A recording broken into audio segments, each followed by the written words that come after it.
السلام علیکم دوستو، میں آپ لوگوں کا ڈان بات کر رہا ہوں۔ آ، کچھ دن پہلے افغانستان یا طالبان کے وزیر صحت نے ہندوستان یا بھارت کا دورہ کیا، جو دنیا کی پانچویں بڑی معیشت اور اس خطے کی ایک بڑی طاقت ہے۔ وہاں پر انہوں نے ایک بات کی کہ کسی نے پہلے بات کی ہوگی تو انہوں نے اس بات کو ریپیٹ کیا کہ جی ہمارا اور آپ لوگوں کا ڈی این اے ایک ہے۔ تو اس پر تو پاکستانی میڈیا اور سوشل میڈیا میں بہت بڑا ہنگامہ جو ہے وہ برپا ہو گیا۔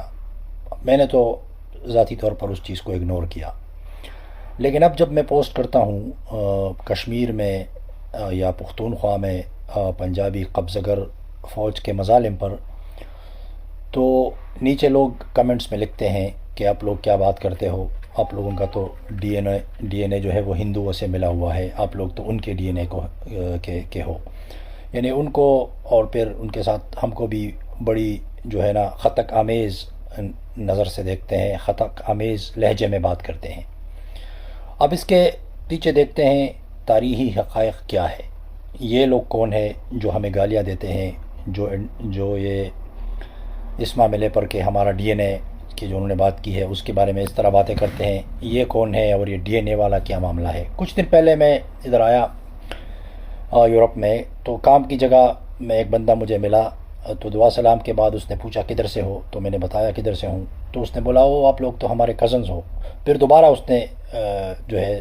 دعا سلام کیا میرے ساتھ، بولا آپ کو پتہ ہو یا نہ پتہ ہو لیکن مجھے پتہ ہے کہ جو افغانز ہے، جو پشتونز ہے، وہ ہمارے کزنز ہے۔ وہ بندہ کرد تھا، یعنی وہ کردستان کا تھا، ترکی والے سائڈ کا۔ تو جو لوگ تاریخ کے بارے میں جانتے ہیں انہیں پتہ ہے کہ تاریخ میں کون لوگ کن لوگوں کا اوریجن ایک ہے۔ جو کرد ہے، کردستان کے لوگ ہیں، ایون یورپ میں جس ڈی این اے کی بات ہو رہی ہے، یورپ میں بھی وہ ڈی این اے موجود ہے۔ جو آریہ لوگ تھے، جو افغانستان یا رشیا کے قریب اس خطے میں رہتے تھے، اس خطے سے وہ دنیا کے دوسرے علاقوں میں پھیل گئے، تو ان کا ڈی این اے جو، یعنی آپ یہ نہیں کہہ سکتے کہ یہ بالکل اسی نسل کے لوگ ہیں، لیکن جو ڈومیننٹ ڈی این اے ہے بہت سارے ایریاز میں وہ انہی لوگوں کا ہے۔ اور سب سے زیادہ جو یہ ڈی این اے پایا جاتا ہے آج کل پختونوں میں پایا جاتا ہے۔ جو آریہ تھے وہ پختون تھے۔ پھر جس طرح وہ اس والے سائٹ پہ گئے، جیسے کرد ایران میں بھی ہے، ترکی میں بھی ہے، شام میں بھی ہے، عراق میں بھی ہے، ان کا ایک وطن ہے جو ڈیوائڈ کیا گیا ہے، جس طرح انگریزوں نے پختونوں کو ڈیوائڈ کیا ہے اس طرح کردوں کو ڈیوائڈ کیا ہے۔ تو یہ لوگ اس طرح ہندوستان میں بھی جاتے رہے، یعنی ہندوستان میں جو حکمران طبقہ آج ہے یا ہندوستان میں جو حکمران طبقہ اس سے پہلے تھا، یہ وہی لوگ ہیں، یعنی ان کا مذہب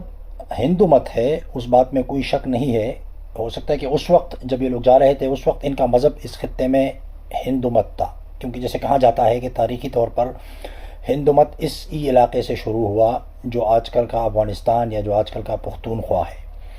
اس میں دیگر مذاہب، زرتشت مذہب بھی اسی علاقے کا تھا، اور موسٹ پرابیبلی اگر یہ جو گوتم بدھ کا مذہب تھا، بدھا کا، وہ اگر اس علاقے میں شروع نہیں ہوا تھا، لیکن پھر بھی وہ اس علاقے میں ایک بہت بڑی تہذیب، ایک بہت بڑی علمی تہذیب کا مالک تھا اسی علاقے میں۔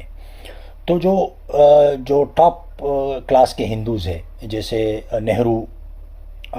کا خاندان، یا جو راجپوت ہے، یا جو مراٹھے تھے جو ہندوستان کے حکمران تھے، ایون انہوں نے انگریزوں کے ساتھ بھی لڑائی لڑی اور انہوں نے انگریزوں کو بھی ایک دفعہ شکست دی، اور یہ لوگ اونچے ذات کے ہندو تھے، یہ آج تک مسلمان نہیں ہوئے، تو ان کا ڈی این اے وہی ہے، یہ اسی ایریا سے ہے۔ تو جو افغانستان کا ڈی این اے ہے ان کا بھی ڈی این اے ہے۔ افغانوں کا مذہب بعد میں تبدیل ہو گیا، وہ مسلمان بن گئے، لیکن جو وہ لوگ ہیں ان کو کوئی ضرورت نہیں تھی، یا جو جیسے بھی حالات تھے وہ کنورٹ نہیں ہوئے، وہ اسلام کے زبردستی آنے کے بعد بھی کنورٹ نہیں ہوئے۔ اور جو کنورٹ ہوئے ہیں، جو آج کل پنجاب میں ہیں، جو آج کل پاکستان کے حکمران ہیں، یہ وہ لوگ تھے جو نچلے درجے کے ہندو تھے، ان کی کوئی حیثیت نہیں تھی معاشرے میں، ان کو معاشرے کا گند کہا جاتا تھا، یا جو آج بھی نچلے درجے کے ہندو ہے یا انہیں آج بھی گند کہا جاتا ہے ہندو عقائد میں یا ہندی کلاسیفیکیشن میں۔ وہ غلط ہے یا وہ صحیح ہے وہ الگ بات ہے، لیکن وہ ایک حقیقت تھی۔ تو جب احمد شاہ ابدالی آیا اور ان کو پتہ چلا کہ بھائی اگر ہم کنورٹ ہوں گے تو ہمیں عزت ملے گی، ہمیں برابری ملے گی، احمد شاہ ابدالی ہمیں اقتدار میں حصہ دے گا، تو جلدی جلدی یہ لوگ کنورٹ ہو گئے اور آج اپنے آپ کو یہ ان ہندوؤں سے جو ان کی اونچی ذات تھے اوپر مانتے ہیں، جبکہ حقیقت یہ ہے کہ یہ وہ لوگ ان کو گند سمجھتے تھے اور آج بھی سمجھتے ہیں۔ تو جو ہمیں طعنے دیتے ہیں وہ تھوڑا مطالعہ پاکستان سے آگے نکل کر بھی تاریخ میں دیکھیں تو انہیں پتہ چلے گا کہ ان کی اصلیت کیا ہے اور باقی لوگوں کی